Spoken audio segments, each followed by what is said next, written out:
Bien, las estrategias que se utilizan en el proyecto se desprenden de forma muy clara a partir de la metodología que hemos seleccionado. Decía, el tema del cuestionario se ha abordado con jóvenes de distintas ciudades y pueblos de Cataluña. Se ha invitado a jóvenes a crear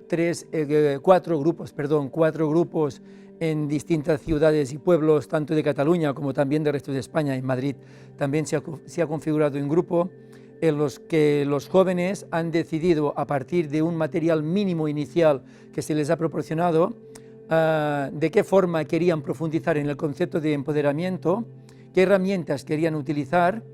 para poder llegar al final a una visión, interpretación, explicación en palabras propias y materiales propios de cómo creen ellos que incide en su vida este concepto según su interpretación. Otra estrategia que se ha utilizado ha sido justamente un taller de análisis fílmico en el cual el propio grupo de jóvenes que se ha configurado ha experimentado un proceso de crecimiento a partir de un proceso de formación en temas audiovisuales, resultante del cual han elaborado un material que posteriormente ha sido discutido tanto por los propios jóvenes como por expertos. Otra estrategia metodológica ha sido justamente el relato seguido a lo largo de un tiempo con distintos jóvenes seleccionados en perfiles e itinerarios distintos, en los cuales se ha transcrito el material y ha sido motivo de análisis y revisión y relectura por parte de los propios jóvenes. Y todos estos procesos, al final,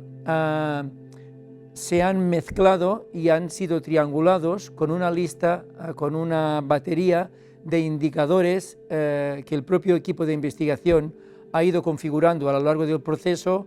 Ha pasado posteriormente un proceso de análisis y de verificación, de validación con grupos de expertos, y estos indicadores de alguna forma se han de contrastar, se contrastan con cada una de estas estrategias metodológicas que responden a los distintos métodos de investigación seleccionados.